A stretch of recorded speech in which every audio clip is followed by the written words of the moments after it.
Eu cumprimento a todos os amados e queridos irmãos na doce e gloriosa paz do nosso Senhor e Salvador Jesus Cristo. Continuamos hoje a nossa meditação no livro de Êxodo, capítulo 36. Assim, Bezalel, Aholiabe e todos os homens de coração sábio, a quem o Senhor concedeu extraordinário talento e habilidade para fazerem toda a obra de construção do santuário, realizaram todo o trabalho precisamente de acordo com o que o Senhor orientou. Moisés convocou, pois, a Bezalel e a Aholiabe e todos os homens capazes a quem o Senhor abençoara com sabedoria, a todos cujo coração os impelia a cooperar com entusiasmo na realização da obra. Assim, na presença de Moisés, eles receberam toda a oferta que o povo israelita havia trazido para a construção do santuário, e as pessoas costumavam trazer suas doações voluntariamente toda manhã. Por esse motivo, todos os artesãos talentosos que trabalhavam no santuário tiveram de interromper seus afazeres e solicitar a Moisés: Vede, o povo está trazendo muito mais do que o necessário para realizar a obra do Senhor, que o Senhor ordenou que fizesse. Então, ordenou Moisés a sua orientação foi assim em todo o acampamento. Nenhum homem e nenhuma mulher deverá fazer mais algum objeto para ser oferecido à construção do santuário. Dessa maneira, o povo foi impedido de trazer mais contribuições, porque o que já haviam recebido era mais do que suficiente para realizar toda a obra e sobrava. Os artistas mais talentosos e habilidosos, dentre todos os que trabalhavam na obra, levantaram o tabernáculo com 10 cortinas internas de linho fino traçado e de fio de lã azul celeste, púrpura escarlate e carmesim, com figuras de querubins bordados sobre eles. O comprimento de cada cortina era de 12 metros e 60 centímetros e 1 metro e 80 centímetros de largura, uma única medida para todas as cortinas internas. 5 cortinas eram ligadas uma à outra e outras 5 eram também ligadas uma à outra. Fizeram laçadas de lã azul celeste ao longo da borda da última cortina interna do primeiro conjunto de cortinas internas, fazendo o mesmo com o segundo conjunto. 50 laçadas fizeram numa cortina e 50 na outra cortina na extremidade do segundo conjunto. As laçadas eram contrapostas uma à outra. Depois fizeram 50 ganchos como colchetes de ouro, com os quais prenderam as cortinas uma à outra, e o tabernáculo passou a ser um todo uniforme. Fizeram também um total de 11 cortinas internas de pelos de cabra para servirem de cobertura para as tendas de Deus, o tabernáculo. As 11 cortinas internas tinham as mesmas medidas, 13,5 metros de comprimento por 1 metro e 80 centímetros de largura. Juntaram parte de 5 cortinas entre si e de igual modo as seis restantes, e fizeram 50 laçadas em torno da borda da última cortina interna do outro conjunto. Fizeram também 50 conchetes de bronze para prender as duas peças uma na outra, a fim de formarem uma só cobertura. E confeccionaram mais uma cobertura de pele de carneiros tingidas de vermelho. Em cima dessas, eles colocaram outra cobertura feita de pele fina.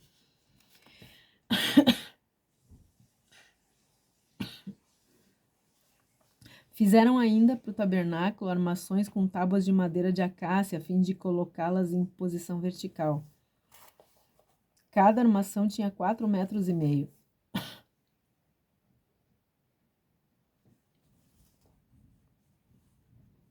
de comprimento por 70 centímetros de largura. Um dos encaixes paralelos um ao outro, assim, um dos encaixes era paralelo um ao outro. Assim, todas as armações do tabernáculo foram feitas como tábuas de madeira de acácia. Produziram também 20 armações para o lado sul do tabernáculo, 40 bases de prata para serem assentados debaixo delas, 2 bases para cada armação de tábua, uma debaixo de cada encaixe. Fizeram para segundo o lado do tabernáculo para o norte, 20 tábuas e 40 bases de prata. 2 bases debaixo de uma tábua e 2 bases debaixo da outra tábua. Para o fundo do tabernáculo, para o oeste, fizeram 6 tábuas. Prepararam também 2 armações de tábua para os cantos do fundo do tabernáculo. Eram geminadas desde a parte inferior até a parte mais elevada, fixada numa só argola, ambas confeccionadas do mesmo modo. E havia, portanto, 8 armações de tábua com suas 16 bases de prata, suas bases para cada tábua. 2 bases para cada tábua. Fizeram também travessões de madeira de acácia. 5 para as tábuas do primeiro lado do tabernáculo, 5 para tábuas do segundo lado do tabernáculo e 5 para as tábuas do fundo do tabernáculo do lado do mar. Prepararam o travessão central de uma extremidade à outra, passando pelo meio das tábuas. Revestiram de ouro todas as armações de tábua e de ouro fizeram suas argolas para sustentar os travessões, os quais igualmente foram revestidos de ouro. Confeccionaram o véu de linho fino traçado e de fios de lã azul celeste, púrpura, escarlate e carmesim. Fizeram no bordado com figuras de querubins, fizeram para o véu 4 colunas de acácia e as revestiram de ouro. Seus ganchos eram de ouro e fundiram suas bases de prata. Para a entrada da tenda, confeccionaram uma cortina de linho fino traçado e de fios de lã azul celeste, púrpura, escarlate e carmesim, também obra de arte do bordador. Com suas 5 colunas e respectivos ganchos, revestiram de ouro as partes superior e lateral das colunas e fizeram de bronze suas 5 bases.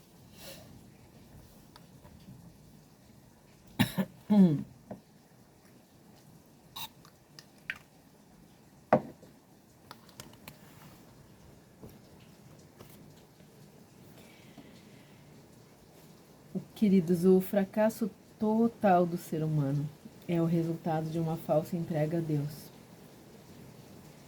Ninguém é obrigado a servir a Deus. E é incrível, né? Ninguém é obrigado a servir o Deus que nos criou. E embora seja um grande privilégio e a escolha mais sábia e inteligente que o ser humano possa fazer. Esse capítulo aqui do primeiro até o 7º versículo, Bezalel e Aholibe foram exemplos de pessoas que Deus tem prazer de usar para o trabalho do seu reino. O santuário foi construído exatamente conforme a planta que o próprio Deus planejou. Todos os modelos e todas as medidas foram especificadas por Deus no capítulo 26. E aqui eles cumpriram todas as medidas especificadas por Deus, né? Depois aqui no verso 14,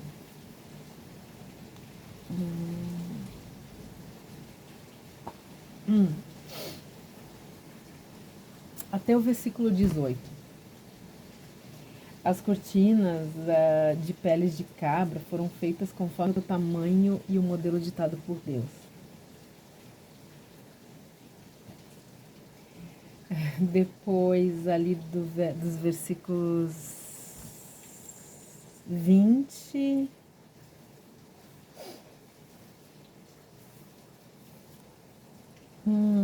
até o 30. As bases de prata foram feitas conforme o tamanho e o modelo apresentado por Deus. E depois daí, a partir do versículo 31 até o 34, até o 33, as barras eram feitas conforme o tamanho e o modelo apresentado por Deus. Nos versículos, no verso 34, me perdoem, isso. A cobertura de ouro foi feita conforme o tamanho e o modelo também apresentado por Deus. Depois, a partir dali até o final, do 35 até o final, o véu e o externo foram feitos conforme o tamanho e o modelo também apresentado por Deus. Tudo foi feito exatamente como Deus projetou. as medidas, modelos, tudo era apresentado por Deus com muita exatidão. Então, quando o ser humano entende e aceita os propósitos e os planos de Deus, e se torna, ele começa esses planos começam a fazer parte da vida dessa pessoa, esses planos passam a ser a prioridade dessa pessoa que entendeu o propósito e os projetos de Deus. Uma pessoa que se aplica de verdade aos planos de Deus, ela mostra que o trabalho foi realizado conforme Deus mandou. Ela faz questão de mostrar, né? De apresentar um trabalho exatamente do jeito que Deus mandou fazer. Isso nos ensina que nós não podemos mudar a ordem dada pelo Criador de forma nenhuma.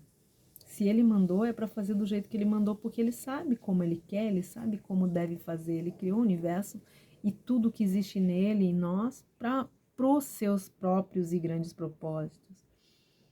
A vida e o culto do adorador precisam estar em concordância com a ordem dada pelo Deus Criador e Salvador.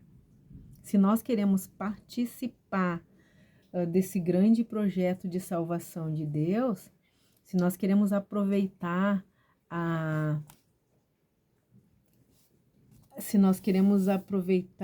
o privilégio que Deus nos deu, né, de participar dos seus propósitos, dos seus planos, do seu maravilhoso plano de salvação,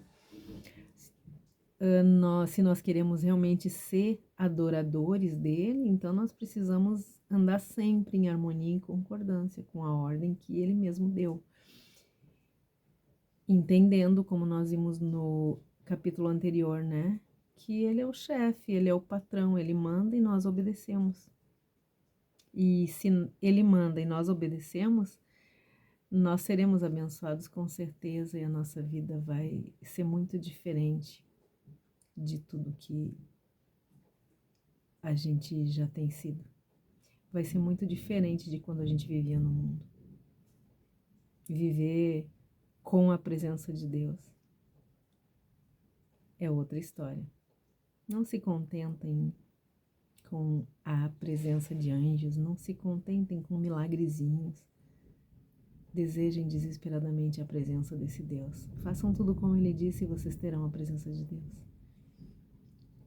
Deus nos abençoe e nos guarde, tenha misericórdia de todos nós e faça resplandecer o seu rosto sobre todos nós. Um forte abraço e até o próximo capítulo, em nome de Jesus. Amém.